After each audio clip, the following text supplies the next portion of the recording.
it sends it to YouTube, but then YouTube does one more check saying, hey, your encoder's good. Do you want to go live right now? So basically, it's kind of like a fail safe just in case. Yeah, just in case. I know it's one extra step, but I actually appreciate it. So that way I know everything is sent and then I can go live. Okay. But let me see. It should. Yep. Just got the notification on the phone. We are live now. Yep, I see it right now. Let me copy this.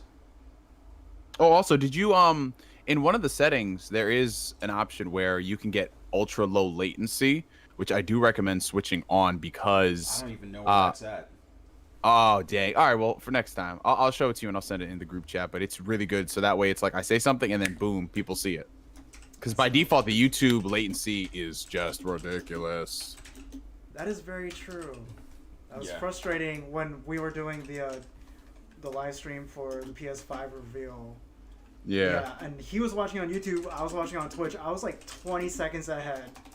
And I had cleared video and everything, but I had to dumb it down to YouTube because Cloud's like, dude, stop spoiling it. Yeah, exactly. So that's why whenever I stream on YouTube, I use the ultra low latency option. The only problem is that you can't stream in 4K and there's no closed captioning, which obviously who the hell's streaming in 4K and who has live closed captioning, you know? I mean, Cloud got everything, so. Facts. No, I will say though, we ain't like you, bro. We ain't balling like you, Neo. I ain't balling. What you talking about? You don't get freebies like Neo. Nah, I've never gotten one freebie. What are you talking about? Yeah, he worked for that. That's hard Thank work you. right there. I've never, like, the extent of what companies have sent for me for free are just game codes and then loot crate subscriptions. That's like the extent. Hey, that's way more than I got, bro. Nintendo, you gonna pay them to hold on, that's a lie. Today, this man gets a brand new camera to record his videos. Who got a camera? Takun got a Sony A6 series Alpha series camera, bro. Wait, which one? A6 what? 6000. Oh, that's the one I have. That I love it. Yeah. It's a good camera. I want it, bro. I want to get that 64. I want to get that 6400, but man, I ain't trying to drop that 6400. This makes sense. First order of business. It's Cloud's birthday. Wish him happy birthday. He's old. He needs to hear it. Oh, we weren't gonna do the intro. I thought that's this the intro right here. This the intro right here. Yeah, Cloud's birthday right now. This man gifts me a camera. Oh, blessings. In case you were wondering what you were missing out on by not being homies with Dark Cloud. Just saying. Straight up. That's how it is. All right, all right. So Dark Cloud go be gifting PS5s to everybody on the block. If I could. Only if I could. Straight up. All right, man. So we are live at the moment. And it doesn't. So I'm looking at it and it's showing, I guess, your Discord as my screen grab. It should be good though. I was sending out retweets, but we good now. Oh, okay. Got you. Yo, what up, Stank Mom? What's good, Stank? Hello, Stank. How you doing? All right, since there has not been much gaming news, so today's episode, because we are going to go out and get totally wasted, get some sushi later on tonight with the wife, Takun, and my cuz. If Neo was here, he could have chilled with us, but, God. You know how Neo rolls, waited for Neo's flight, never came in. Yeah, we were at the airport for like 2 days straight, just waiting for his flight to come in. I appreciate the dedication, but dang, after 2 hours, I would say probably hightail it up out of there. But 2 days, you ain't a real one like we are, though. Yeah, right. All I'm saying is I got more things to do than wait at airports for 2 days. Neo, go ahead. You're the guest. Do your intro. Yo, what is going on? Final Dash Podcast Nation, how y'all doing? It's been a while. It has been a long time, but it is so good to be back. Thank you so much for having me, Dark Cloud and Takun. It's a very special episode today. First things first, I mean, let's just address it. The elephant is in the room. We have got both Dark Cloud and Takun together. Worlds collide. This is like an NW Nation reunion, which is just so crazy to think about. This is the first time it's ever happened in the 9 years that we've known each other, man. 9 years. So I gotta say, I gotta pose a question. So how does it feel, y'all? How does it feel? Dude, it's literally like I knew him my whole life, bro. Like, basically. Yeah, we pulled up, he jumped in the car, dapped up, was like, yeah, No weird moments, none of that. Like it was never awkward. It was just like, yeah, this is normal. Yeah. It almost felt like I've been doing this. What's up, Perp-minded salute. It's 37, sir, not 40. Happy 40th birthday, Dark Cloud. 37. Don't big 40. Yeah. I get the kids age you faster, but it's 37. I was 36 about a few hours ago. I will say this much. I'll always know how old Dark Cloud is because it's my age plus 10. So oh wow, I know. That's right. You're a whippersnapper. You're the youngest one here. Oh man. Yeah, straight up. So I'll know like when this man Cloud turned 40, I was just like, oh, that means I'm 30. Oh shit. Yeah. Well, straight up, but that is dope that y'all are both here again, and also for our folks who are watching right now, we do have a special day to celebrate. It is the homie DC 1983 DC Nerd Talk. His birthday is today, so everyone just give him a round of applause. 37 years, man. Thank you, man. 37 years, and you're still in these gaming tech streets, man. We just love to see it. It's beautiful. Oh yeah. I'm literally going to be gaming until my fingers fall off, bro. And if I can't do that anymore, there's always VR. I don't really need to use fingers at that. I was about to say you only need like your thumb and like exactly. your index finger for that. Yeah. Facts. Oh, much love, Perp-minded. Appreciate you, brother. Thank you. But yeah, so that's my intro. Can't wait to get into today's episode. And yeah, hand it back to y'all. All right. So obviously you know who I am. DC's Nerd Talk. You know my main channel is. I'm wondering if me and the wife is gonna go live today because we've been making edits today and we're doing this. Then we gotta go hang out later. I will need some time to probably like coast and just chill for a minute to recatch myself. But if we do go live, Takun is probably gonna be in the video on the Cloud stream, and it will be a birthday live. Probably just like random topics because we don't know. I don't really care what's going on social media this week. I don't think there has been too much. I actually asked your wife yesterday if there was anything you guys could talk about today, and she didn't really have anything. So yeah, we're tired of talking about Tory Lanez. I feel like y'all talk about that every episode. Yes. All right, so you guys know who Takun is, the homie. What is going on, everyone? Takun here in the flesh, actually in person, like we talked about. This is the first meetup we've ever done in the 9 years that we've known each other. We've been homies the whole time, so that didn't feel awkward. Nothing. No, like that. none whatsoever, man. That's what you call gaming, right?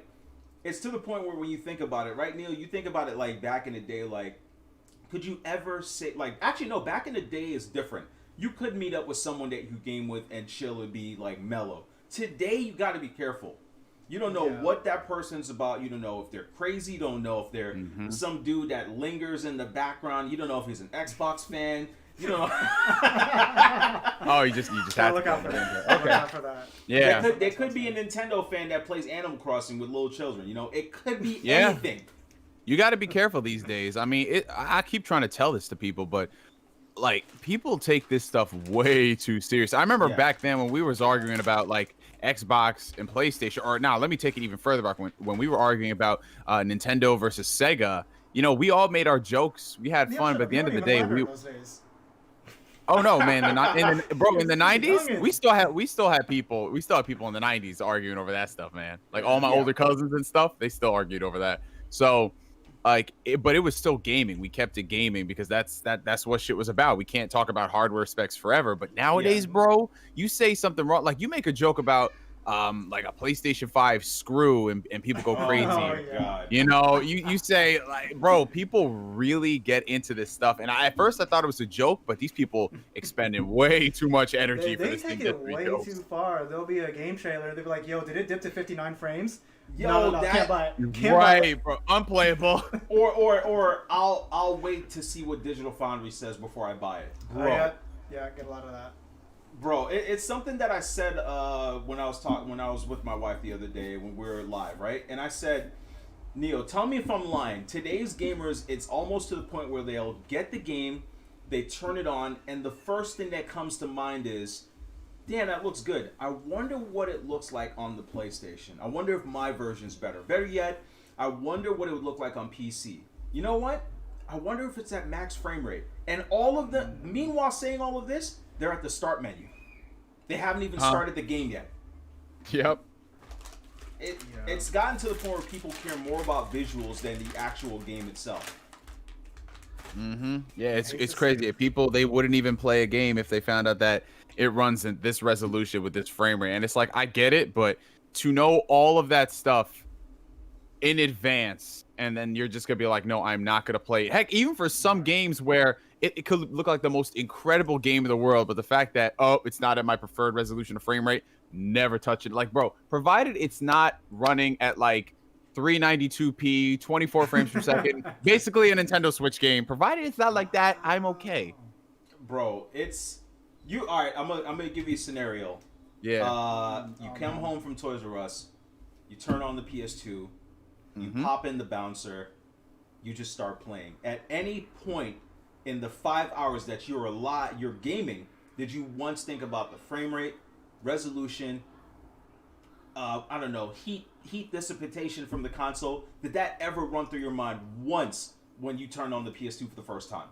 Absolutely not, because the first time I turned on the PS2, I was blown away. Like, yeah. I think a lot of people... Okay, listen, I'll say this much. I'm not going to be that person because, yes, when I was playing console games as a kid, you know, because I was fortunate enough to have a few of them, like PlayStation, Xbox, I did notice that some of the multiplats I had on Xbox ran leagues better than PS2. I didn't know what it meant at the time, but I just knew that it ran smoother. Yeah. But that was like an isolated incident. I didn't even know that, oh, this game on Xbox runs 20% faster than it does on PS2. I was freaking 10. Yeah. Yep. Yeah. Nobody no one cared back then. Dude, when you got that PlayStation magazine, you got the Jet Moto game in there, bro, you didn't care. You just popped it in like, oh, new demo disc. Yeah, demo disc. Those were the things. Yep. Me and my cousin used to tear those up, just play those all day. Yep. All right, so first topic of today. Before we get to that, before we move on from my intro, just real quick, I finally uploaded Nintendo Logic Episode 5 on my channel this morning. So go check that out when we're done here. And as a matter of fact, I'm going to retweet that on my personal channel so more people see it. I'm pretty sure Neil will retweet it himself. But that's funny. Definitely go check that out. It's another episode of Nintendo Logic. And while I'm here, Cloud and I just recorded a couple videos. One for his channel, one for my channel. Mine's going up Wednesday. His is going up hopefully Thursday. Yep, Thursday. Check them out. I promise you, they're hilarious. And this Saturday, I will have my review of the Oculus Quest 2. All right. What's like a spawn? I'm sorry. Stankma said, "Who remembers GamePro?" Bro, I got a few GamePro magazines. People would leave their PS2 on for days. Who can't? Oh man, because remember you didn't have a memory card, and when you bought it, so you would just leave it. You can't do that with consoles nowadays, bro. No. Today's consoles, especially if you have it in a media center, it would literally die. Dude, like what we used to do back in the day, and kids these days just don't understand. When we got our PS2s, you know, our parents, they just knew that, oh, this is PlayStation. They didn't know anything about no memory cards. So we got our PS2 for Christmas the year Kingdom Hearts 2 came out. Bro, we didn't have a memory card for the first 2 weeks. Do you know how many times we had to restart Kingdom Hearts? How many times, bro? How many times going through the Destiny Islands as a 10-year-old? Dude, it was so bad. Yo, I remember people that played Final Fantasy VII on PS1 that did not have a memory card, and they did not beat it in one shot. Oh, God. I couldn't do it. I couldn't do it. I remember I had a memory card. I got to disc 3, and then I was like, all right, I'm going to beat the game tomorrow. And then my memory card was just like, nah, you're not. Deleted everything from itself. And then that's what set me on the path to be a Nintendo fanboy, to be honest. If the PlayStation 1 memory card was actually good, I could be a PlayStation fanboy right now. Nope. It deleted itself. I never got to be Final Fantasy VII. Yep. All my other games were gone. And I was like, I hate this. I hate Sony. Yo, okay. How about this, though? I know y'all have done this at least one point.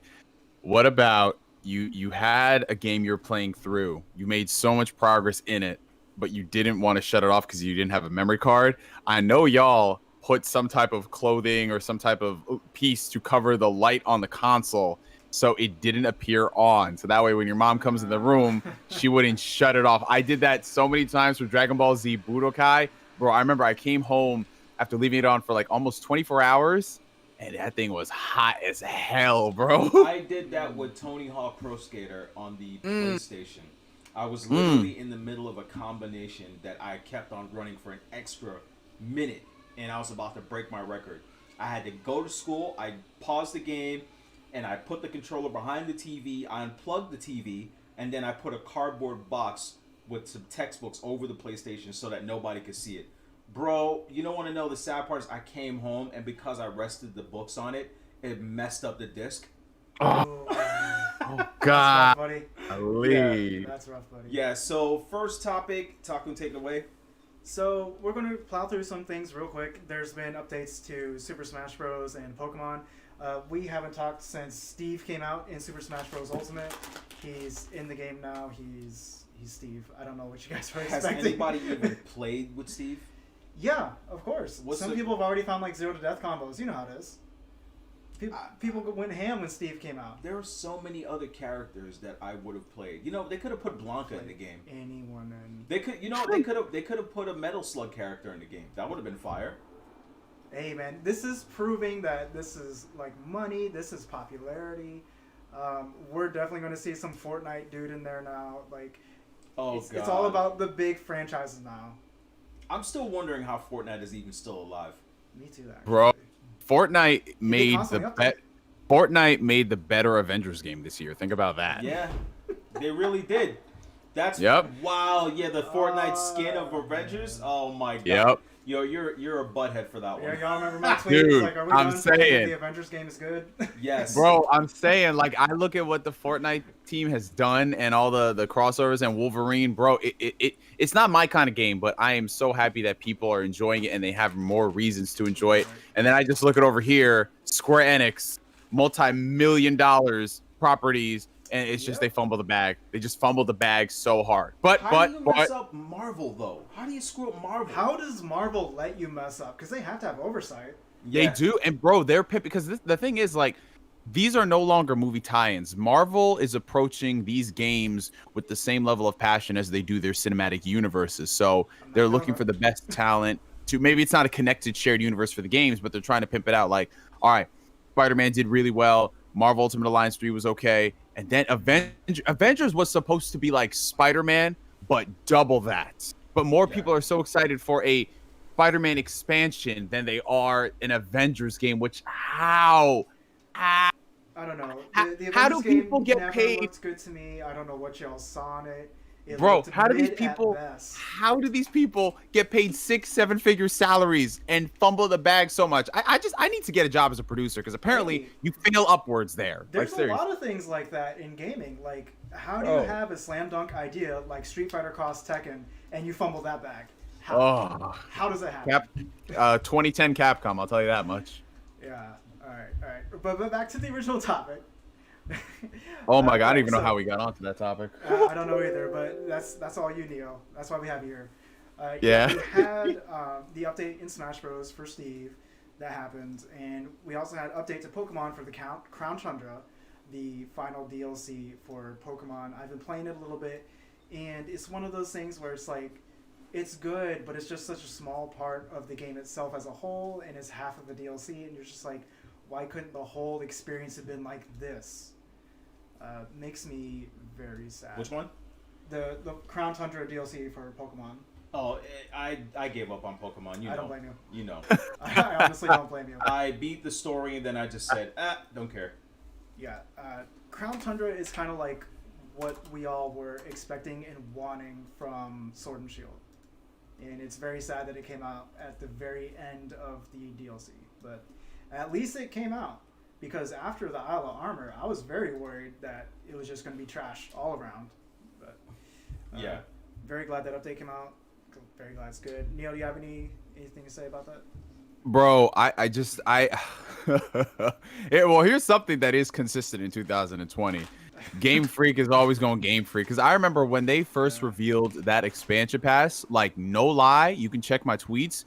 I was so excited in a non-cynical way, which doesn't happen because I always like to take the piss out of Game Freak and Pokemon. But I looked at that, and even though I could have said, yo, this is what the game should have been on day one, they should have delayed it a whole year, I was like, yo, if this is actually fire, if this DLC is great, I will buy that game and I will buy it, right? But then I looked at it, and then I started hearing impressions from people, and it was just there was not really any level of enthusiasm or excitement. It was the same old. The hardcore Pokemon fans are gonna love it because they just love Pokemon. They don't care. They know they're getting ripped off. And then all the casuals were just like, "Well, this is bullshit. Not worth my money. Why am I getting into this? How? Why is it just?" I love everyone. We poke fun at 2K for doing all this nonsense. We poke fun at all these companies for doing all this nonsense. Yet Game Freak and Pokemon get away with making mediocre games time and time out. Now they're charging more, and on top of that, they're doing DLC, and people are just like, "Well, I liked it." No, I'm sorry. I've been spoiled by better companies. I've been spoiled by CD Projekt Red with their DLC. This is not okay. I'm sorry. There's better Pokemon experiences out there these days. Like I told Cloud, I've been on a hunt for like the next Pokemon game.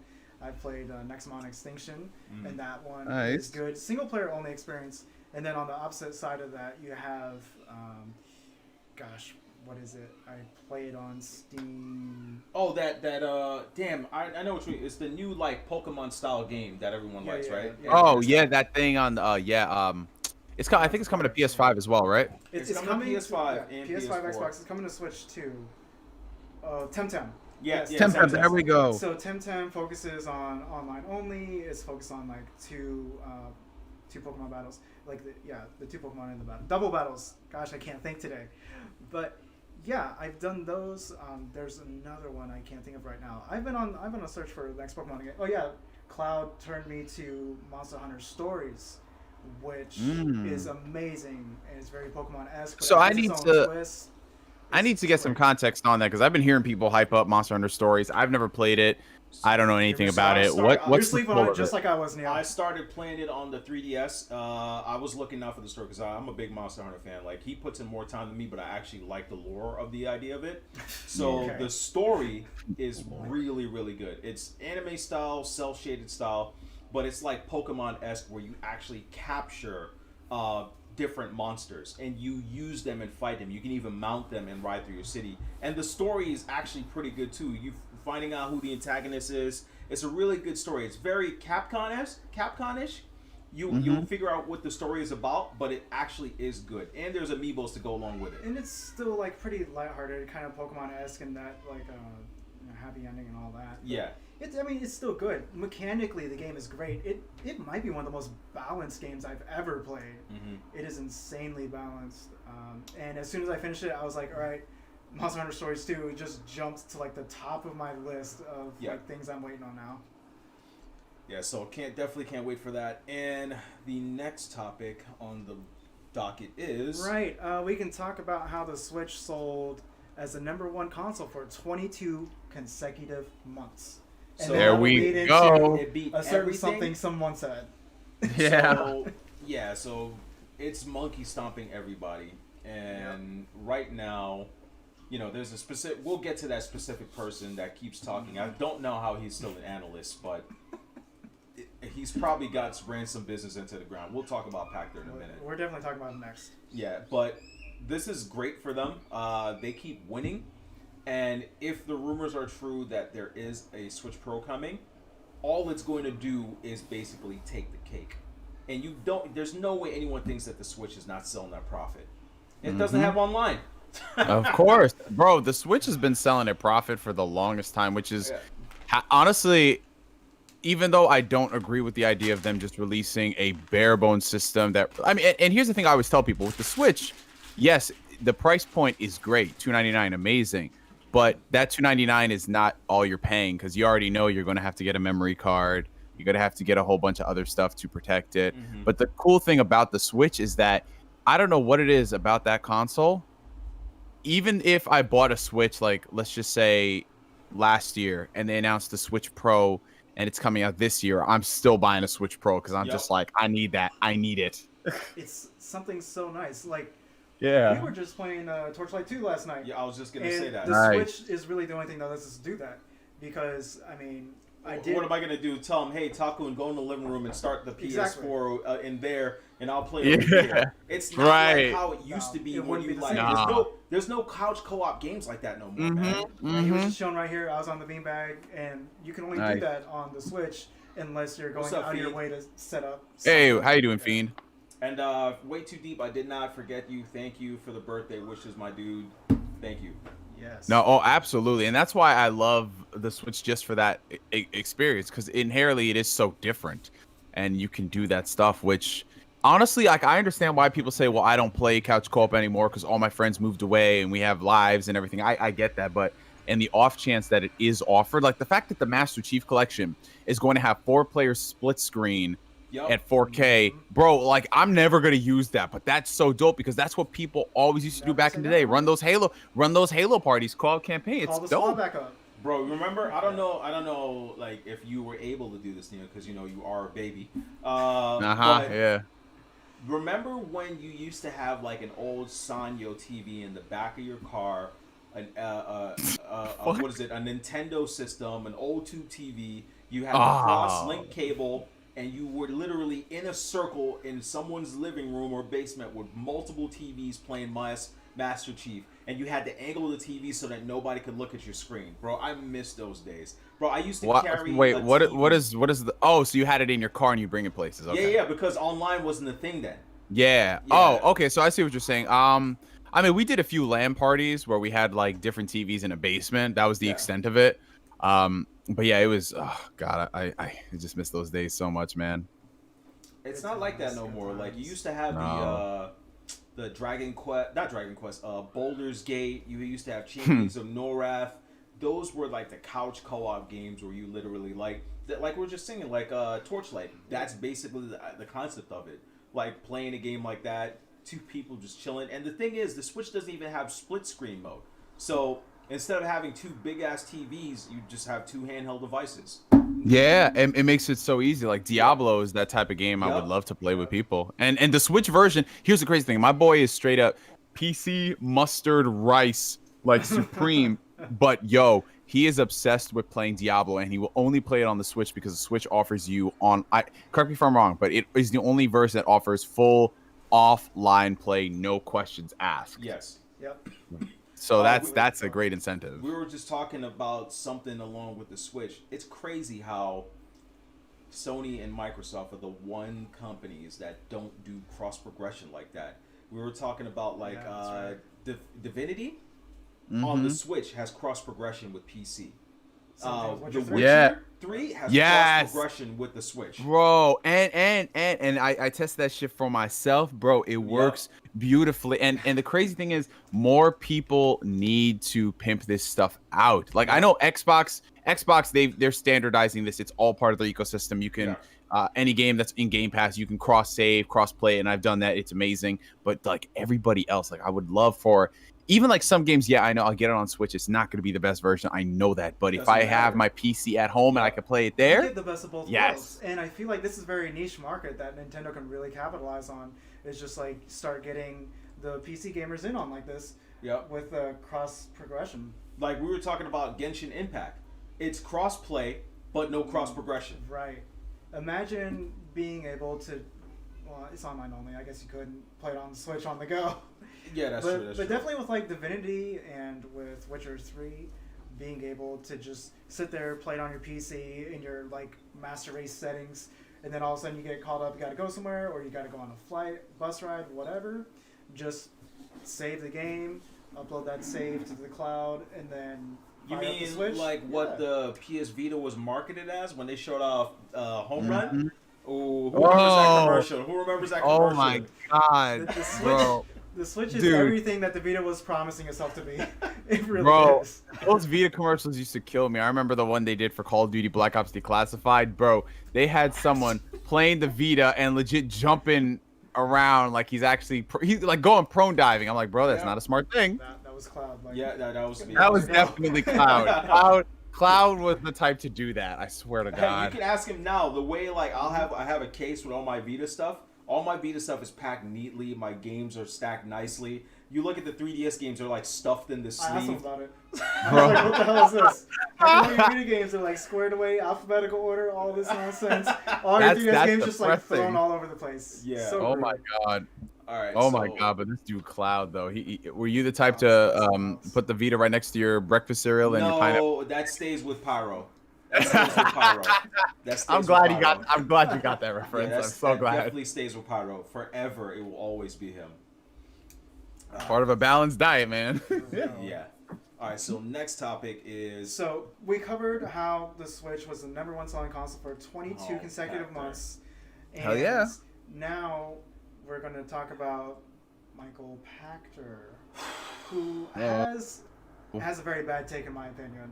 So I'm going to say that I only have heard about this guy when he talks about Nintendo things, and maybe someone can give me some insight, but whenever I hear him talk, whenever he talks about Nintendo, he's never been right. Always been wrong, 100% of the time. He's never been right when he talks about Xbox or PlayStation either. Yeah, he's never been. The thing about Michael Pachter, from what I've noticed, because I don't follow his shit, I just see people tweet about it. Mm-hmm. Michael Pachter, the only time he's ever right is literally when everybody's right. Like when he said, "Yo, the Wii U was a terrible idea. They should have done it." No shit, everyone was in agreement of that. But everything else, like he said the dumbest things, man. Oh my god. But that's not even a prediction. That's just like an analysis. Yeah. Yeah, exactly. When it comes to predictions, he's always been this. What's the prediction? He basically thinks that Nintendo should get rid of the. Oh yeah, he's just offering his opinion here. So he's sitting there like, I don't understand what's the point of the Switch. Nintendo should only focus on the Switch Lite. They should only focus on handhelds from here on out. And it's just like, okay, I understand that you don't understand what the hell's going on here, but it has been a #1 selling console for 22 consecutive months. So clearly they're doing something right. He said something in the article about like Nintendo's not smart. They don't know what they're doing. Stick to handhelds only. Bro, not only that, people are buying Joy-Cons like crazy. I know people that have every color. And then some that like customized color. I got I got like 3 different colors. Don't listen to him. He got the rainbow. I got. That's wild. But like, there are people that literally buy multiple Switches. There are people. I know people that went out and got the Animal Crossing Switch just because of that. Yeah. You know, people will buy accessories. They'll buy new docks. They'll get docks that they could carry with them. Like, come on, man. Like, that's dumb. You're taking away the ability. Granted, I'd love to see some data of how many times people actually dock their system versus playing handheld. I know handheld is going to be bigger, but if it's like 40%, Nintendo can't take that away because that's potentially 40% of your sales. Right, exactly, bro. And that's the thing I think people are forgetting.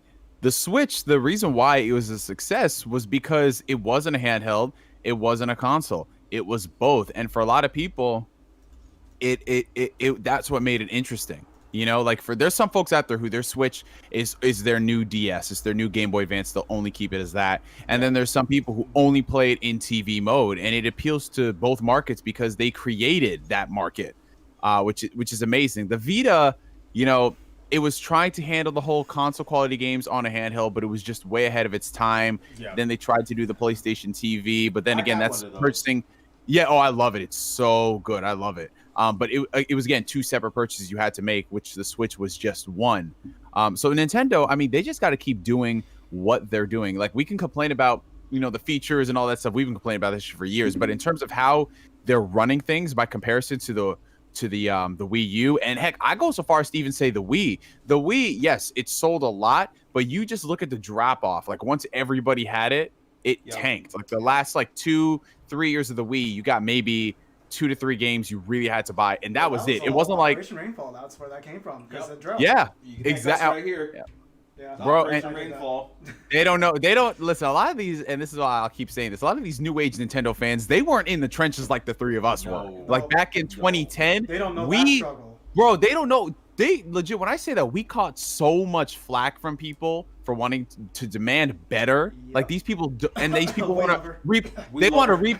I gotta be that person. I love being salty because I have the years to back that shit up. But y'all over here hyping up Xenoblade Chronicles Definitive Edition, y'all weren't in the trenches when we were begging for a localization. Y'all were saying like if the game was stories? good enough. Do y'all know what Lost Stories is?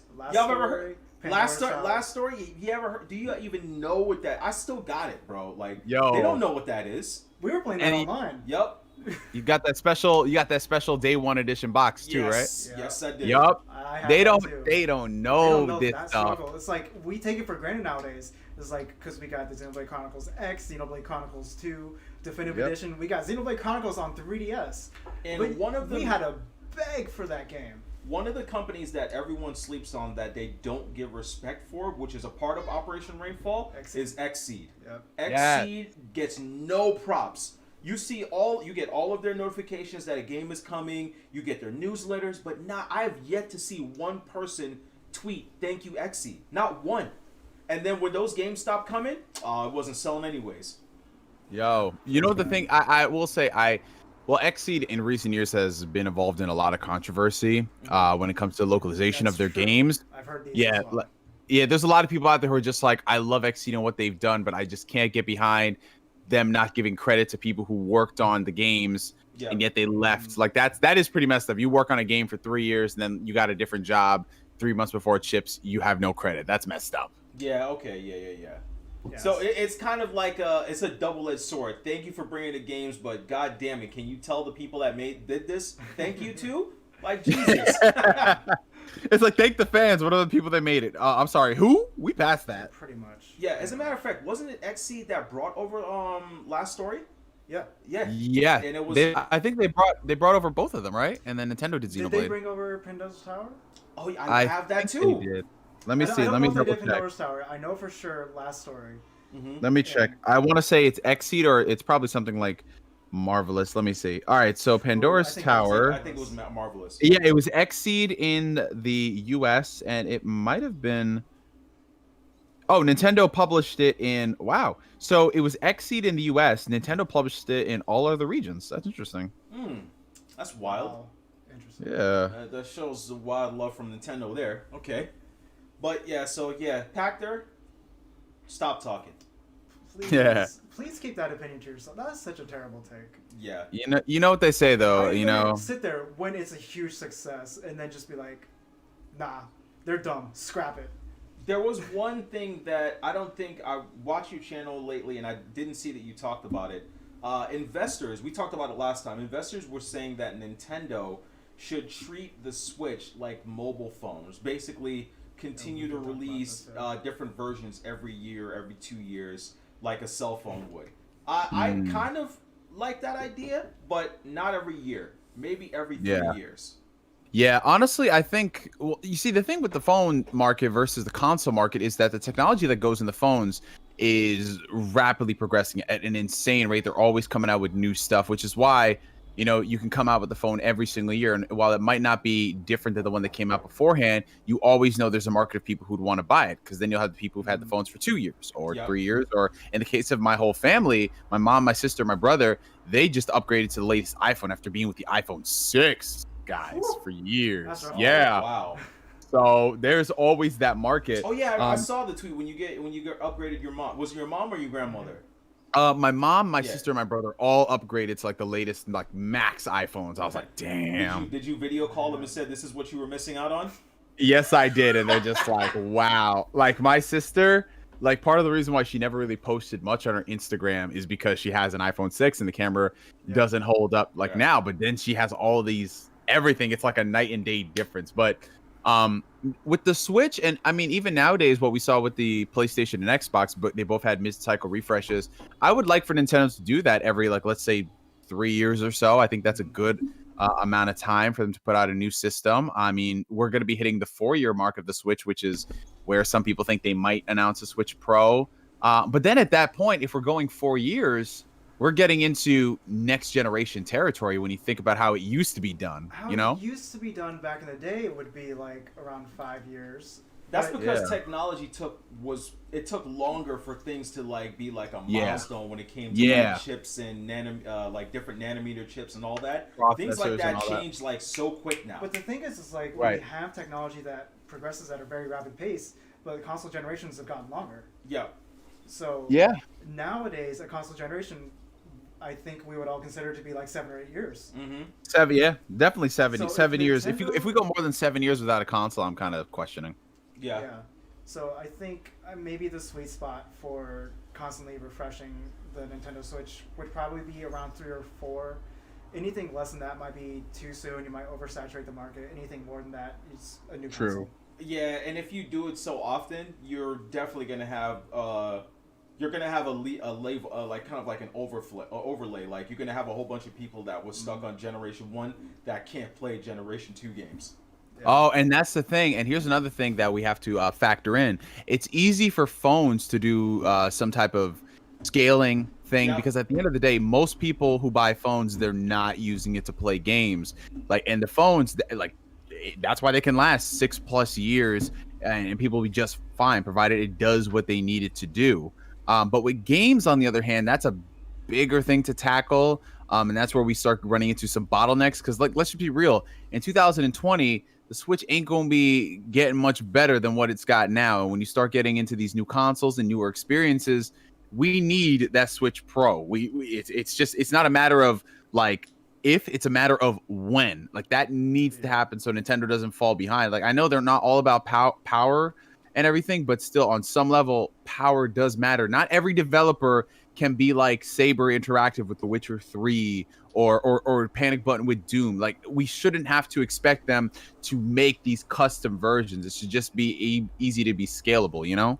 Yeah. So yeah, basically what you were saying, like that's what I started thinking about after. I was like, dude, 3 years from now, there's another one. The 3 years after, like a lot of people don't upgrade like that. While I wouldn't say the mass don't upgrade that much. There's only, I would say, probably 20% upgrades immediately with everything new.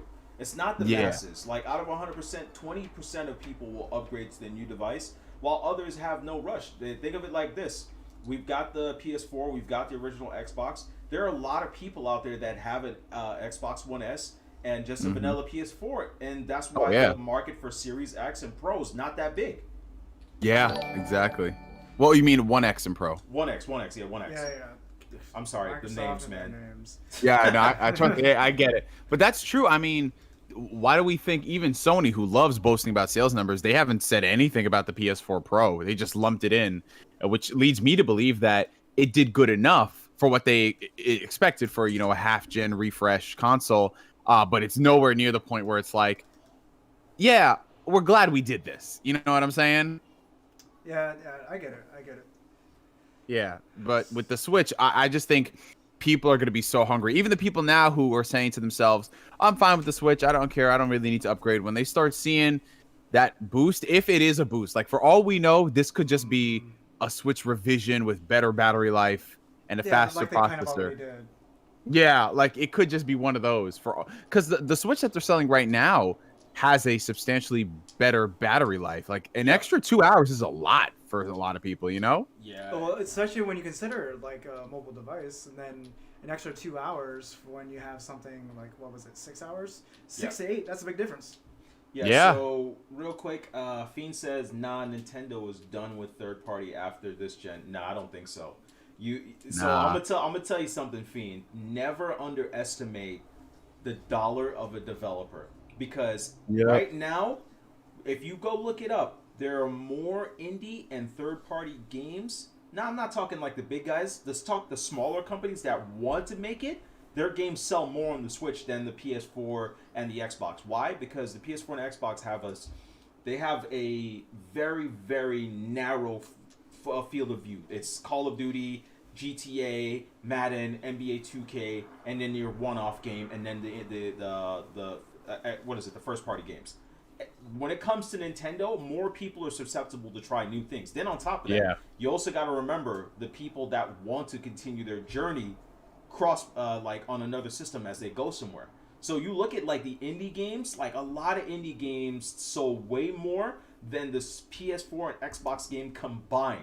So third party isn't going to leave them alone. Like I'm still wondering why the hell EA hasn't put The Sims on the Switch. Gosh, it would sell like hotcakes, bro. Yeah, and that's the thing about the Switch. It's such a dope machine because like there are people who just buy the Switch to play it for its Marios and its Zeldas, and that's it, and that's perfectly fine. But what you get out of it, being able to get into the indie realm, a lot of awesome games there, and of course they're not too demanding, so it works just fine. Why not get it on the Switch? It's a portable version, but then you have all of the niche Japanese titles that were going to go to a handheld anyway. They come to the Switch. Yep.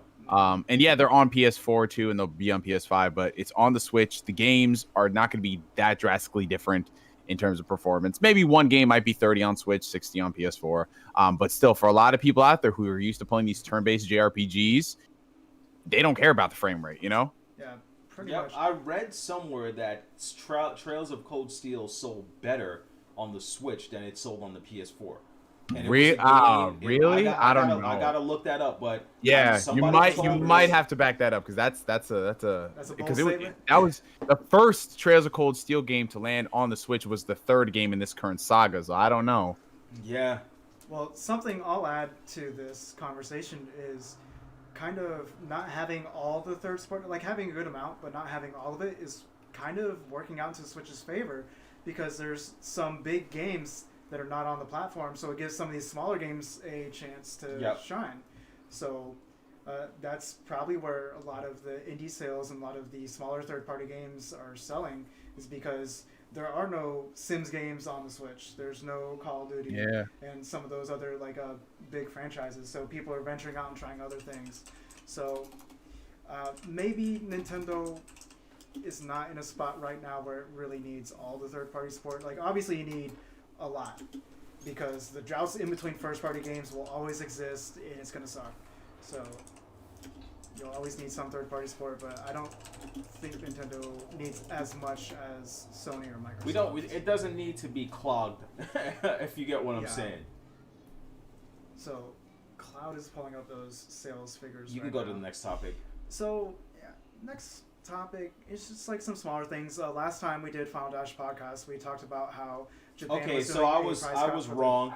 Sorry to cut you. So Switch sales surge in Japan for Trails of Cold Steel, but PS4's Trails of Cold Steel 3 takes number 1. So the sales were did exceptionally well, but it didn't overtake the Switch, and that overtake the PS4, and that was in Japan. So yeah. Like I said, someone said it. I didn't see the article, so yeah, I'll backtrack that. But hey, still sold well. Gotta fact check everything, Cloud. Yeah.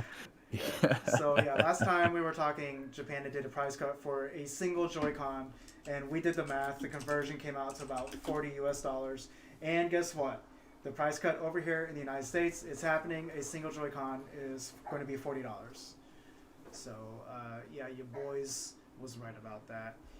An interesting topic that we can actually have opinions about.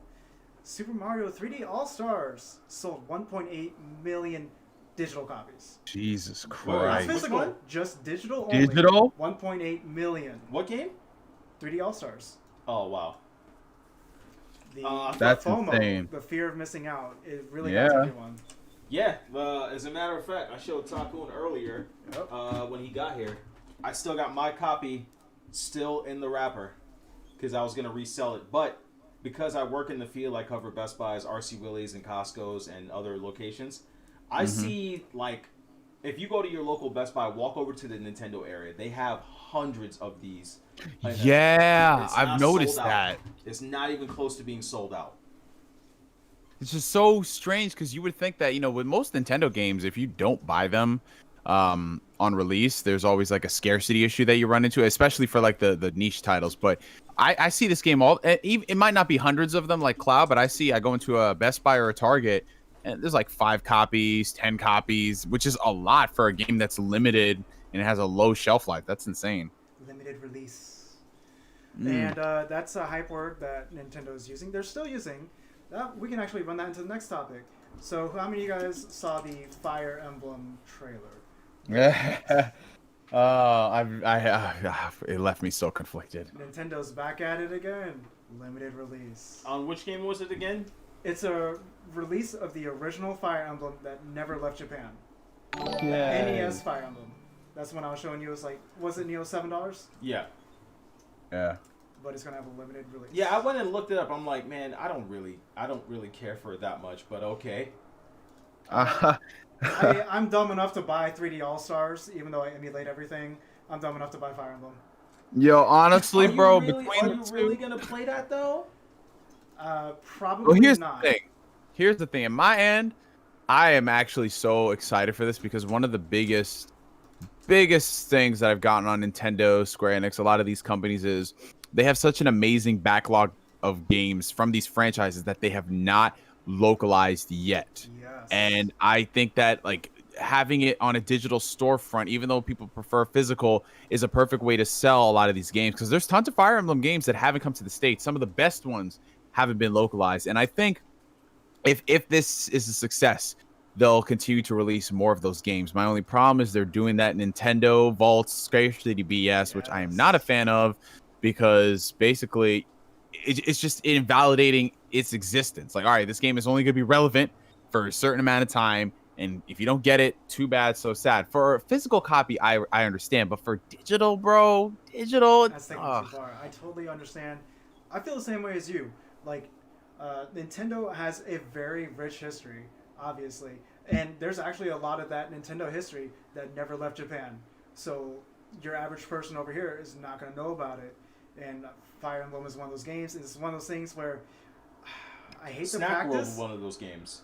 I hate the practice of this because you want it to do well because you want to see more releases of games that never left Japan. But at the same time, you don't want it to do well because you don't want more limited releases. Yeah. Yep. Aren't they doing that with that Mario 100? It's limited, right? Yeah. The 35th anniversary. Yeah, the 35th anniversary where you get to play with 34 other players online. Yeah. That's only running on until March, and it's an online-only game. So that's so dumb. Why? Like you open the servers and then what? You just close it after? Like, okay, like no. I just don't understand the thought process behind we're going to make the effort of reinventing this game or just like releasing this game or re-releasing games, whatever. Just putting in the work and then just immediately pulling the plug. Yeah. Could you imagine just you build your fancy PC and then 6 months later you're like, all right, time to smash it. By the way, since you're here, isn't that thing quiet? It is. We talked about this before, Neo. Yeah, my PC is whisper quiet, all right? There we go. Yeah, but no, I hear that. One thing I want to throw on before we go to the next topic, you know the one company, and someone's going to basically snip this, and when it happens, they're going to be like, DC, what happened, bro? But I think that when Nintendo does, when they finally do HDR, they're going to have the best HDR looking games, period. Oh, absolutely. When they get to that point, because their games already look incredible. Like Nintendo are wizards when it comes to the overall compression of their games and really getting so much out of the hardware. Sometimes it works out in their favor really well. Other times not so much. Like with that Yoshi game, it's running on Unreal. Right. So there were definite cutbacks and compromises. But just in general, their developers, I guess because they've had to deal with anemic hardware for the better part of their entire existence, they're used to getting the power out of the console. But I'm still excited just to see like what happens later on. Like, oh man, when Nintendo gets like ray tracing, I mean, I don't even think it's gonna matter, but when they get to that level, oh bro, it's gonna be crazy. When Nintendo catches up, it's on, bro. Yo, imagine this. 2040. As you speak about this, Neo, I'm surprised that no one's talking about this. All of a sudden, Sony knows how to compress their games. Games are loading faster. Apparently, game saves are going to be better. They finally caught on to how Nintendo compresses their data. Because apparently now, this just happened with the latest update. So when you get home, you're going to notice it. A lot of games are starting to load faster on the original PS4. Yo, yeah, there was what was it? Last of Us. Yes. Last of Us Remastered went from like 2 minutes to 13 seconds or something. Yes. Wow. That's crazy, and that's the older hardware. Okay. So they learn how to compress their stuff. I wish everyone would do that. Yeah, apparently that needs to be an industry standard. Apparently, everyone was taking jabs at PlayStation, like, why did you implement this? And I'm like, okay, this wasn't. Obviously, they learned this creating the 5. They're like, hey, let's try this on the 4. Like, I never understand why people like, why didn't you do this in the beginning? Like, dude, calm down. That's Do like people not? Do people not understand? That's like saying, "Oh, why didn't you include fast charging when you first came out with an Android phone, bro? Because right? it was developed." Oh my god. It'd be like, oh, why didn't you launch the PlayStation 4 with Ghost of Tsushima? Because, like, dude, it just didn't exist back then. Yeah, I'll take it a step further. When you go on your first date and you finally leave, like, damn it, I should have said that to her before I left. Exactly. Nobody knows. And to answer your question, why you didn't release Ghost of Tsushima at the launch of PS4, because they were working on another mediocre Infamous game, but that's nothing else. Oh, you stop it. That game was pretty good. Jabs. No, bro, listen, I like Infamous, but yo, that franchise does not compare with what they did with Ghost of Tsushima. It's just It's not. still a good company, man. Like, If we never got another Infamous game, I would not blink a beat. stop Nothing, it. bro. It's Stop gone. it. Like, We are gonna get a Ghost of Tsushima 2. I'll tell you that much. Promise you that. please, Yeah. I understand why Jack Move don't like Infamous now. I understand that. But yeah, if Nintendo ever gets HDR, they're going to kill it because we've seen Nintendo games run on Nintendo hardware. It always looks magical no matter what piece of crap system it's on. Dude, you know what looks like it's already in HDR? Monster Hunter Stories 2. It looks fantastic, bro. Art style. Yeah. A good art style will take you a long way. The my color, friends. the brightness, the depth, and all that. So, next topic is Mario Kart Live. So, I might pick one of these up, bro, because They look fun. we actually looked up a few videos, and we were gonna joke on the girl from IGN, but apparently she said that she had minor issues with debris getting in her wheels, and we looked at each other, we're like, clean your fucking house. I looked at the video. Oh my I looked God. at the video and I looked at Cloud. I'm like, damn, bitch, you live like this? Neo, she was complaining that the wheel was catching hair, and I'm like, whose fault is that? Ew, You can't put that on Nintendo. That's gross. Because she was like, the car doesn't drift, and apparently the RC car drifts like in the real game, and it boosts when you take like mushrooms. It actually boosts, and it goes from 50cc to 200, right? We saw it goes all the way to 200cc. We watched videos side by side comparisons of the speed of like 50 all the way to 200. Yeah. And it is a notable difference. Yeah, we already said there's gonna be some Nintendo guy, wait for it, that's literally gonna build a Nintendo course in his house, and I mean roads, flips, jumps, and all of that. Watch. Like those Hot Wheel tracks with all this. Yeah. I'm waiting for it. Someone's gonna do it. The only issue that I see with this is that the car has to be connected to Wi-Fi as well as the Switch. That's the problem. And if you've got, I don't know what type of Wi-Fi modules in it, but the girl, as she was doing the video, she would like go behind her couch and and it would drop off. I'm like, bro, what do you? Is that like Wi-Fi B or something? Like, what is that? Yeah, but it looks good, bro. But like, it was hilarious. Like, the only thing that I could say is, Leo, I got a question for you. Even though we're grown men, we're still kids at heart. Are you literally going to build tracks around your bedroom and living room, bro, to do car racing? No, I am not. That's just a bit too far. See, what I do as an adult like is that's I actually the go main to problem with it. a professional go-kart establishment to go ahead and live out those fantasies. I don't know. The only thing I'd be building in a house is if I need to build a new layer or a new room or new foyer. I ain't building no Mario Kart tracks. Like, why? Why would you want to do that? Whatever happened to building a bar in your basement? Whatever happened to a pool outside? Why must we go Rainbow Road? I actually did professional RC drifting, and I still have my RC cars. I'm not gonna go build it. I literally would go to events and like. Maybe that'll be a thing. Maybe they'll actually have events where everyone gathers around and there's like multiple tracks already set up, and you just run your RC cars through. I mean, you know where it sounds like a perfect place to do that? Nintendo World. Oh, that too. There we go. Nintendo Universal. I'd rather they team up with Six Flags and do something, because Nintendo World, Universal, that's going to take years. And even then, if it's only going to be a Universal, it's already done. It's done in Japan. No. I'm talking about when it comes outside Japan. It's supposed to be still with Universal. Next year, 2022? Yeah, next year, 2022, the one in Japan is going to be open. No. Japan's opening next year. Okay. The one in Florida. Okay. Yeah. Florida, Cali. I'd rather it at Six Flags, because there's more Six Flags locations as opposed to that. Off topic. Yeah. The game, the tech looks really cool. Like we all just talked about here. It's like, are we really going to go through the effort of playing it though? Like, I know by myself I wouldn't do it. maybe if I had like a friend over, or like I guess you have 6 kids, and it's so $100. If I wanted all my kids to race, that's $600 for 6 cars. That's why you don't get them. No, 2 of them at a time. Bro. Got the one kid on VR. 2 of them are playing this one. And then the other ones are playing like Minecraft on their Switch. So before we head off of that, Mario Kart-ish related. So Takun, for the first time, has played a Mario Kart-ish VR game, and I just want people to hear his experience, because the first thing he thought of, Nintendo has no other place to go than doing this. That is like the first thing I thought of. So, what's the name of the game I was playing? Dash Dash World.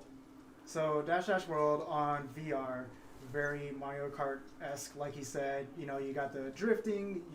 I did the boost at the very beginning, and I heard people in the voice chat like, "How do you do that?" And that's his first time playing. That's his first time playing, and he actually boosted. And people were like, "How did you do that?" Exactly. It was crazy. So yeah, all that, the items, and it was fun. It could have been more fun, but then I'm pretty sure Nintendo probably would have sued them at that point. Yeah. Yep. He's like, "Oh, well, y'all having fun? I'll see you in court." Yeah. Have fun in that courtroom. But it was a great experience, and I was sitting there playing, and I'm thinking to myself, we think about Mario Kart 8, we're thinking about Mario Kart 8 Deluxe, and everyone's complaining about there's no Mario Kart 9 yet, but where does Mario Kart go from here? They've already done the gliding, the underwater, they've done the anti-gravity, all these things in kart racing, you know, new items. I guess they could bring back double racing, like double dash, but they kind of done everything as far as kart racing. Yep. And I think the only place left for them to go is VR.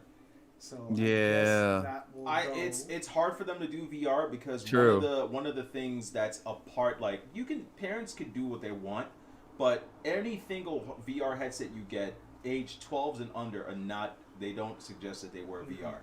So that would be a large audience of Nintendo fans that would leave. Unless it's there and you can do that as a choice, I don't see it. Yeah, so we've got some small topics. I don't know if you want to touch on this before we go to the next one, Neo.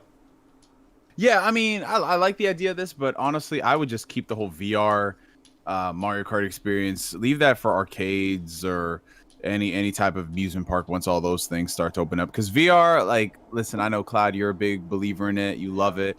But it's not going to penetrate the masses like people think. Are you sure about that? Because I am positive. Quest, hold on. I think Oculus Quest 1 did not break 500,000. Oculus Quest 2 is already at almost 4 million sold. Yes, I understand that, but to the degree of where it's 3 weeks to ago. the degree. Yes, but to the degree of where it's literally become like an everyday, as simple as picking up a controller, I don't think that niche is going to tap into it. Go ahead. Bro, to the extent where I'm not talking about us. I'm not talking about people like us. I'm talking about regular schmegular, like, I'll buy this and I'll actively use it. That's it, bro. Like, the biggest barrier of entry is the price point, and you're buying a specific VR product, right?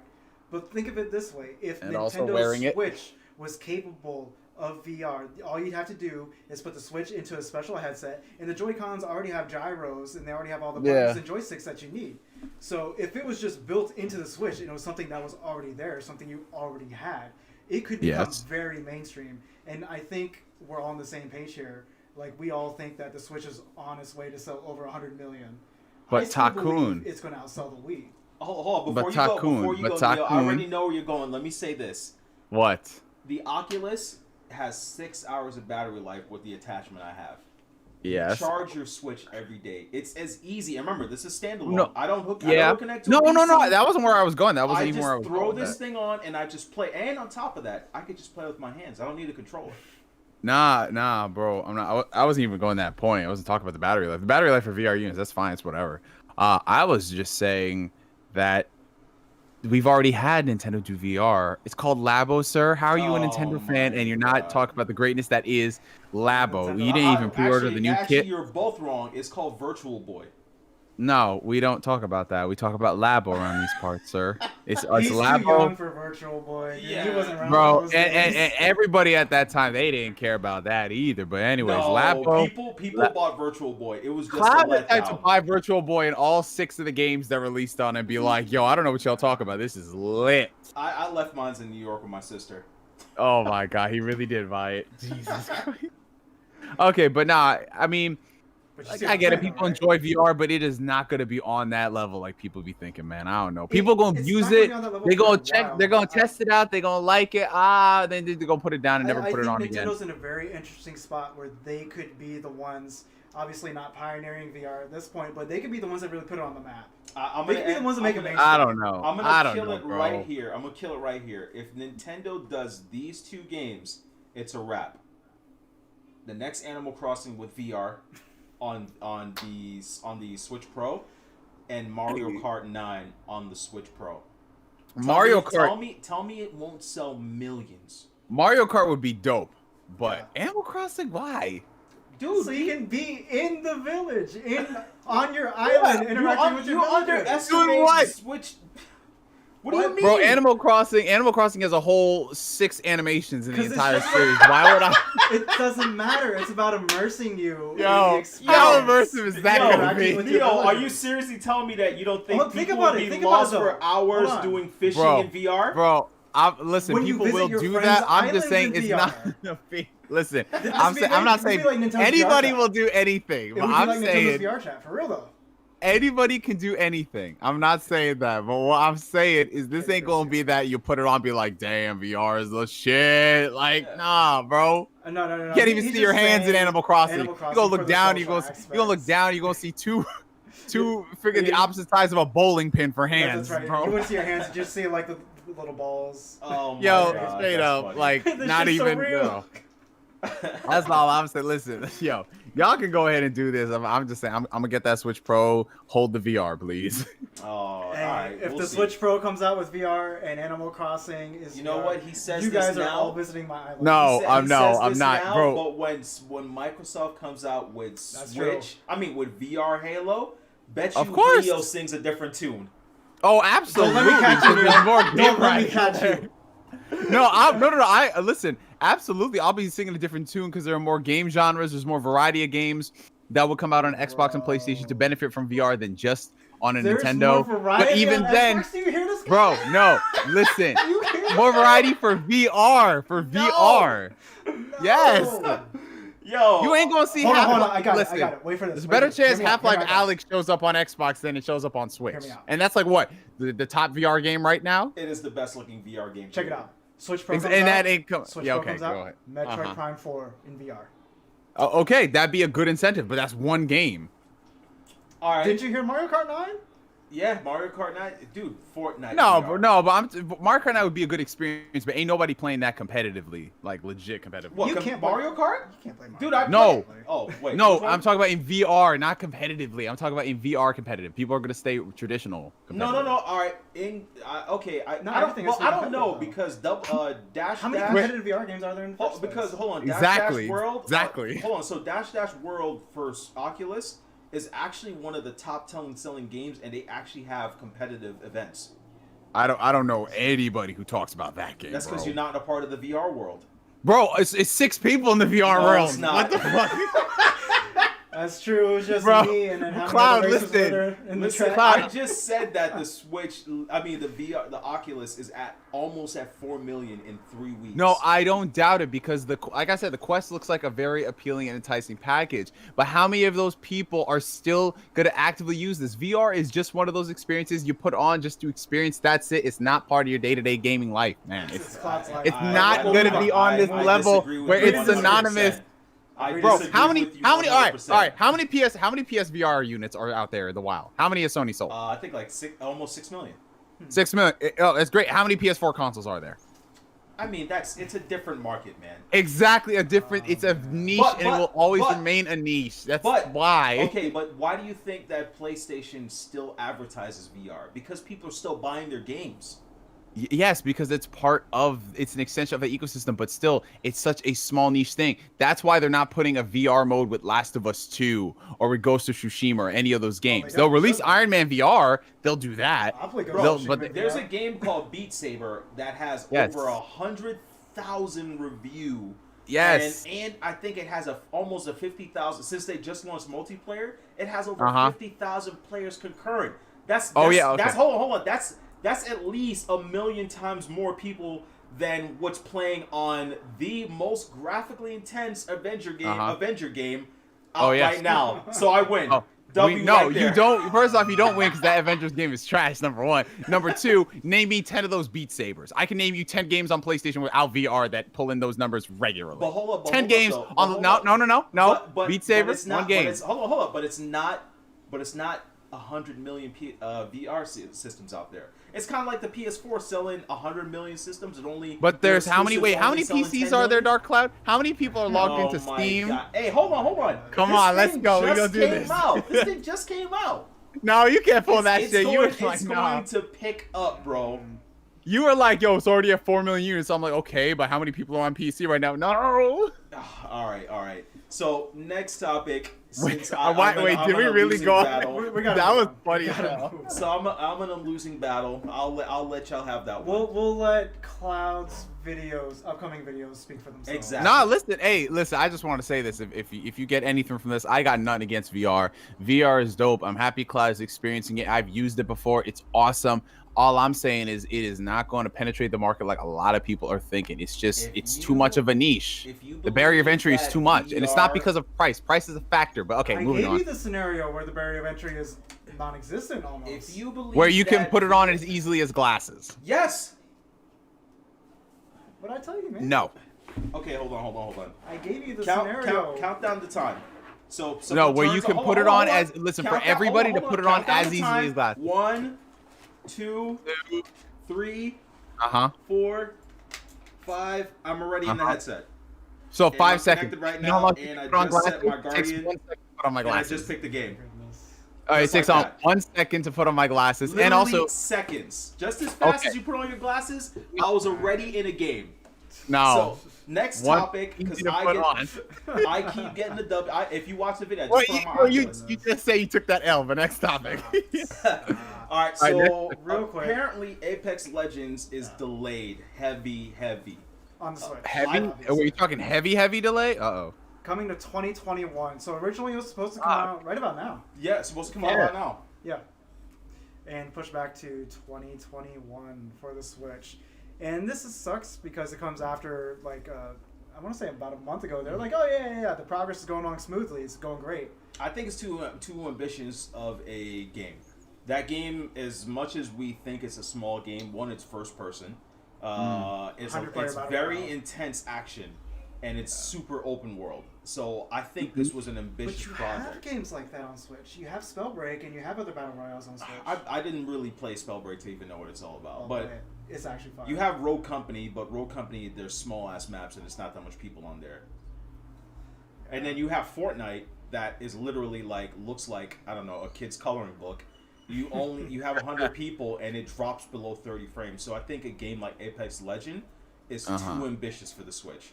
Honestly, I agree, man. I mean, I love the idea of them bringing that game over with crossplay. That's great, but again, it's a testament that hey, just because a game can run on the Switch does not mean it is the optimal place to play it. I don't care if you find new love for a game on Switch. Well, that's Takun's game of the year. So yeah, y'all keep talking about Outer Worlds like we got this channel at 1,000 subs, which we don't. Yo, all I'm saying is that game made Takun cry, and I'll leave it up to y'all in the audience to figure out whether those were tears of joy or tears of happiness. We'll just look. Probably both, honestly.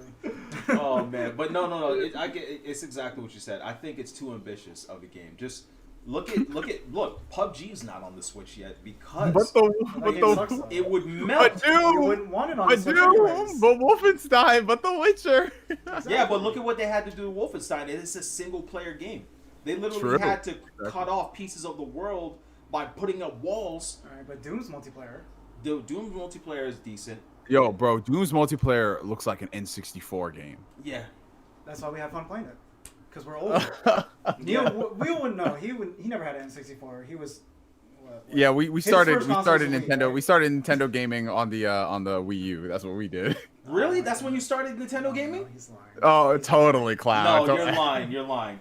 Gotta be. You actually believe that? For a second, I did. No, I didn't believe it for a second. I was like, bro, no way. If my first Nintendo system was a Wii U, I would quit gaming on Nintendo. Yo, if your first Nintendo console was a Wii U, I think you would hate Nintendo. Yeah, so we got like 1 or 2 topics left, and yeah, 2 topics left. I mean, we could talk about more, but it's a bunch of small stuff. So let's hit juicy stuff. First is Nintendo Switch Pro rumor. There's a new Nintendo Switch Pro rumor every time we do FDP. Every time. Every single time. There's a new Switch Pro rumor. This one is that the Switch Pro could use a mini LCD display. I literally said something. We were literally talking about this last night. A mini LCD. So it's gonna be a smaller Switch?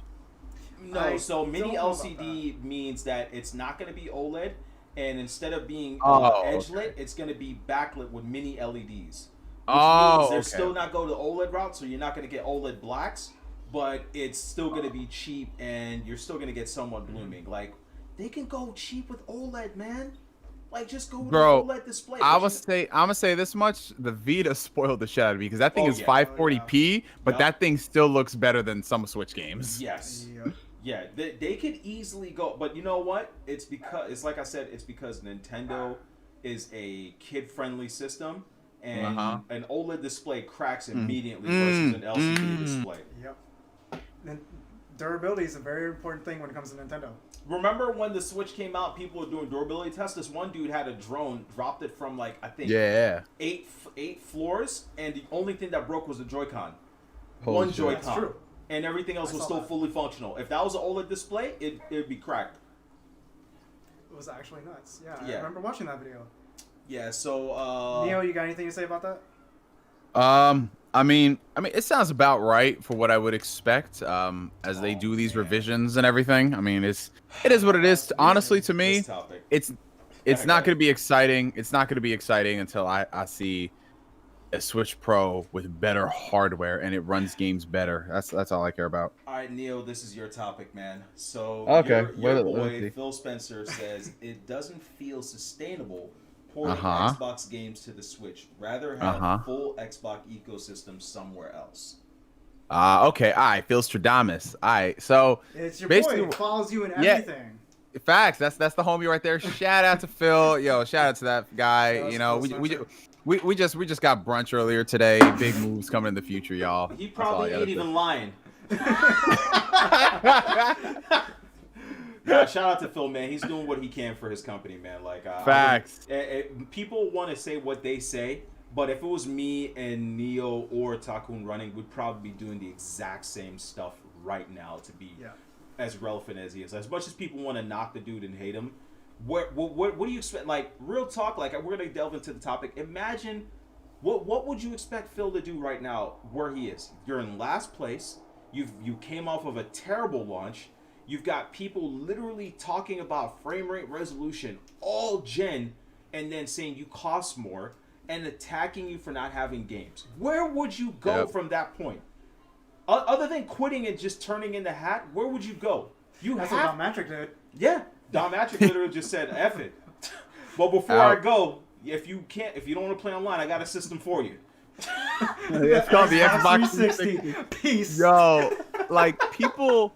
don't exactly giving credit where credit is due. Phil got full reports to the top brass power at the end of 2017, which I understand, like, this shit takes time. You can't fix it around that quick when you know games take forever to work on. Now, obviously, it's going to be a different story come 2 years from now, and we don't see any of those, the fruits of the labor. That's when we're going to start having to call, pitchforks and torches and all that. But in regards to what he said, how he said it's not sustainable releasing the games on the Switch. I think what he means by that is he doesn't think it's sustainable that we always take a game by game approach to see what games fit, as opposed to just with certainty saying, okay, we can release all these games on Switch, which means Phil Spencer wants to bring the entire Xbox Game Pass ecosystem to the Switch. Like, full stop. But he can't do that, obviously, because even though Nintendo's willing to play ball, they still do things their own way. PlayStation. Are they, though? So I got a curveball to throw to you on that. We were just talking about this last night. I don't think Nintendo would be too pleased to allow a server-based system on their things to that they're not going to get a cut out of it. Oh no!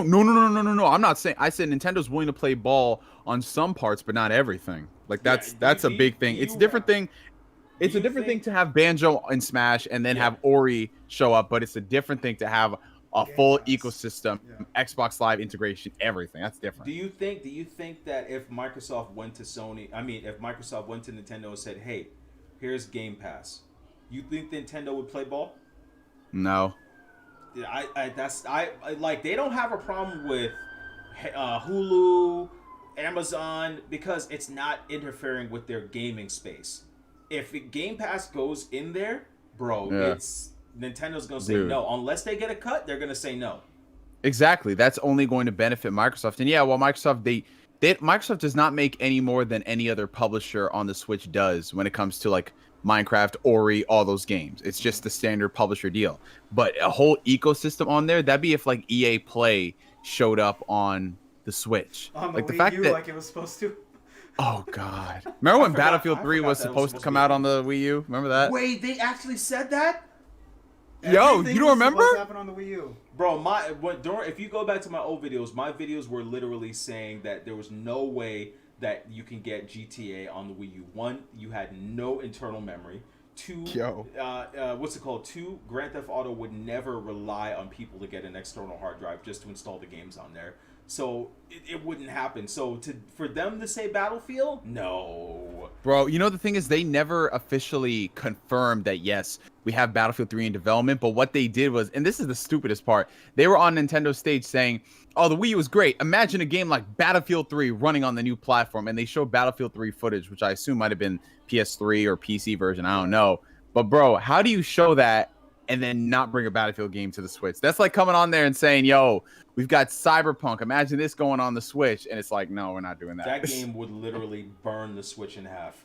Exactly. Yeah. Or it could be like Ubisoft saying, hey, Steep is coming to the Switch. And oh my God. Remove it from the store and don't even tell Nintendo. Could you imagine what that's like? Yeah. I would hate to live in that world. Yeah. But, Takun, you have any take on this with the whole not feasible thing? So, blah, blah, blah.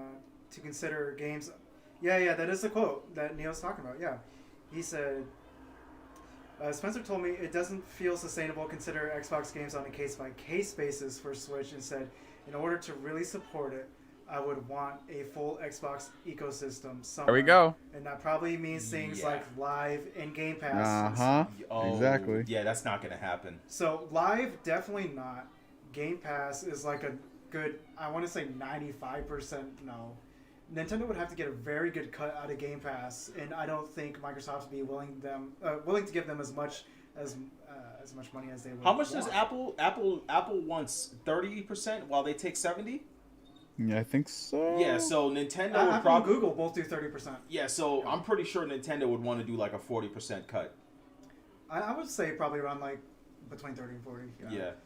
And I doubt it happens. At that point, how profitable would Game Pass be on Switch? And it's something. And it would take a lot too, because it would have to be a portion of that. It would be kind of like an xCloud type of thing. And let's not forget. If like the easiest route would be if it's xCloud integration and streaming the games, because if not, they have to make custom versions for every single release, which is easy if you're doing Ori or some smaller scale games. But obviously Gears of War, Master Chief Collection, that's stuff that literally, like, to put into perspective, y'all, the port for A Witcher 3 on the Switch, that took an entire year. Microsoft, I don't care how much they could potentially get with releasing these games on Switch. If you do it natively, there's no way you're going to recoup all your costs, you know? Yeah, no. Yeah, there's all that. I feel like they would have to create a Game Pass specifically for Switch. Because obviously it wouldn't have everything that the Xbox has. It'd just be too much effort to either get it running natively or to just set up the remote play to make it happen. So Yeah, and being that Nintendo is terrible with their online services to like chat, people would go depending on Microsoft in order to chat with their friends. Nintendo doesn't want to have that type of like divide. Yeah.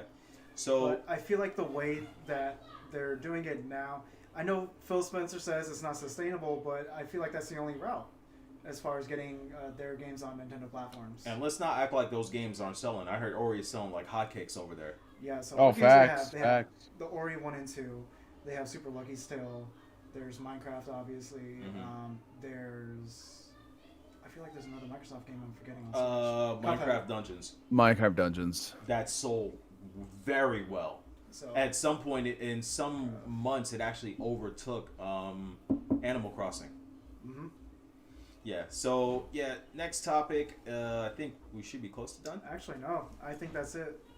Those are all the big hitter topics. Yeah, that's nice. That's it, and we're literally at the mark. So Neo, at the end, obviously, we always do what grinds my gears. What is one thing in gaming or in social media where we are right now as a community that literally grinds your gears?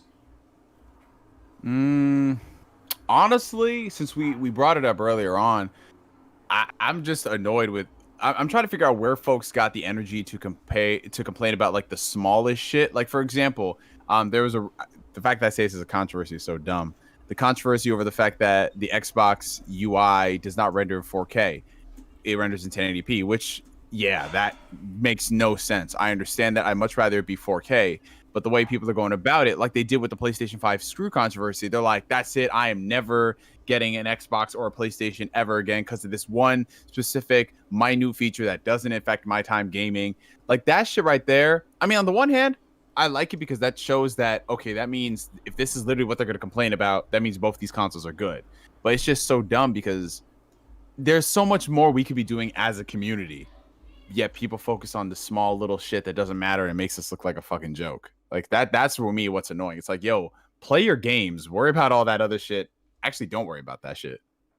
Yeah, that's a fact. Yeah. You know you're in a good place when all you're complaining about is like the button layouts or like resolutions. Like I mean, it's not a big deal. Mm-hmm. Yeah, what grinds my gears, and I talked to Takun about this, is people that don't have the same energy when it's something that doesn't affect them. For instance, the whole debacle of PlayStation now changing the X and O to normalize the rest of the world. People tend to have no care, and they're like, hey, Japan, just get with the program. And I'm like, bro, you realize that the PlayStation is a Japanese company, right?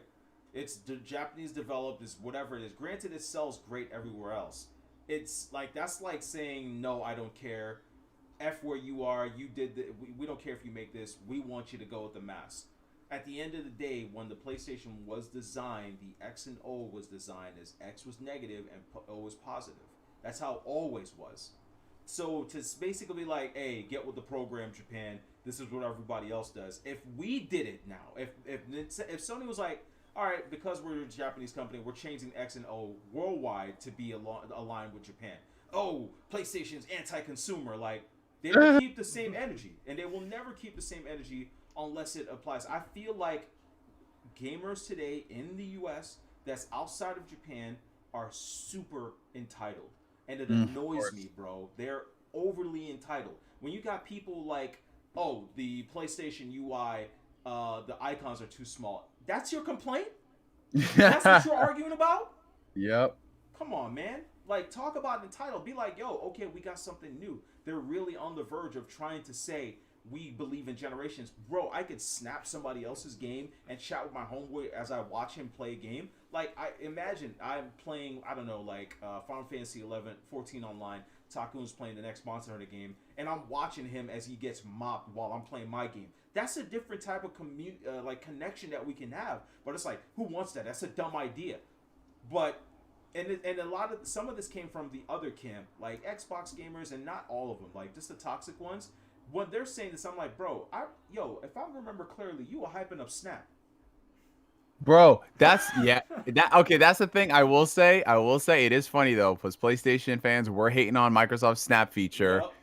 And then now they're hyping it up, just like Xbox fans were hyping up Snap. Now they're hating on PlayStation because of the hypocrisy. It's so funny. But you're right. It's just, bro, appreciate what you got and don't worry about what you don't. You know? Yeah, and stop preaching for things.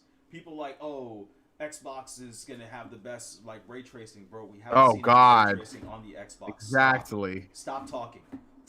You don't even know how much ray tracing like hurts systems. I had a dude the other day was like, "Oh well, PlayStation doesn't have full path ray tracing." I'm like, "Yeah, neither does my 2080 Ti." Your point, Bro, like that's like a lot of people, bro. It's like a lot of people thinking this shit is just so easy. So anything involving a developer front, I just don't even talk about because I know for a fact, like if people who just bought the 3090, which how expensive is that? That's like over $1,000, right? People who bought that card still cannot max out every single game 60 plus FPS ray tracing. That just goes to show you that there's no way a $500 system is going to do it either. Like, yeah, and people don't understand there's different types of ray tracing. There's full path ray tracing, partial ray tracing, the ray tracing with SSR. Like, bro, like don't just think this is something that could just be turned on like that and that's it. Yeah. Remember, so to give people any understanding, it's like rendering the same image 100% at 60 FPS at the same time with the image that's up front. You know how hard that is? Jesus Christ. That's the shadows literally have to render like the original image. Yup. Yeah. But that's what grinds my gears. Takun, I'm gonna let you have it. What grinds my gears is how gaming isn't about gaming. How gaming is about specs, it's about hardware, it's about features, it's about whatever the hell y'all were talking about. Gaming's about game, guys. Yeah. Is the game good? Is it fun? Does it run smooth? Can I play with my friends? Is it fun with my friends? That's all that matters. I'm gonna end it with this, and so other than Neo, right, and there's a few other people, right, and not just because Neo's my boy, it's refreshing to see actual gamers get back into Xbox because there's a group. I'm gonna say their name, the RDX group. They're imposters. They're not gamers. They don't talk about the actual game. They talk about Game Pass. They talk about features. They talk about specs. They hide their trophies. If I wanted Neo's trophy system right now, he'll send me the link in 2 seconds. Like, where you at, bro? What you got? Facts. You know what I'm saying? There you go. Other gamers ain't like that. When you have a group of people, like a lot of Paris shows her stuff. Dustin over at IGN shows her stuff. Ryan McCaffrey shows their stuff. The other big gamers, they show their data. How are you a big group that talk about stuff? You have, like, if I was Phil and I was Aaron Greenberg, I wouldn't be able to be associated with people that hide that they're a gamer. That scares me. Like, so I'm curious though, because I don't keep up with any of like the fanboy shit like that. But who exactly is in the RDX group? Reaper, I think, Dealer Gamer, D-Batch, and a few other dudes. And all of those guys actually have their trophies hidden. And then there are people that swear that they have information of that they actually talk about games that they've never played. So let me get this straight. I could have sworn that for the longest time the narrative has been don't trust the big wigs, don't trust the people at IGN, don't trust these people. They're all bought off. Yet they have their shit public. And the people who you're supposed to believe, the underground, the little guy, they have their shit private. That's interesting. Yes. So that's what I'm saying. It's refreshing to actually see like gamers, the Xbox games, that people that actually support Xbox actually get back into it, because back then, like, you remember like the 3GM or MGM or whoever it is, there was a dude that ran like the Xbox group back in the day, and he was a big Xbox gamer, but he actually beat all of his games. Are we talking about General MLD? Yes. He actually hell yeah. MLD was he was one of the best. Like, a lot of people hate him because he was all about Xbox, but that dude was playing games. And MLD, he was a cool dude. You could talk to him as a regular person, and you could talk about games with him. And he was like, yeah, you know, I play my PlayStation, I do this. Like, but there's not people like that. All we have are just sensationalists. That's it. So that's what I'm saying. Like, there are imposters in gaming, and it's turned into politics and lies than what gaming is. And I feel that like PlayStation, Nintendo, and Microsoft needs to be careful with who they actually put at the forefront of their industry, because imagine if Major Nelson he keeps going in there. Aaron Greenberg, Phil Spencer keeps going into the RDX group, and it turns out that these dudes are frauds. That's still going to look bad on their end, even if they say, "Oh, I didn't know." These are people that you supported.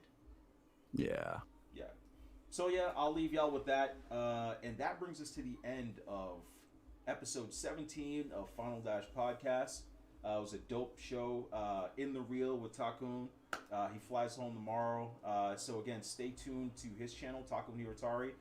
Neo's also a member. I think he forgets. He's just always busy. His information is in the description as well. Check out Neo GameSpark. He does really good videos.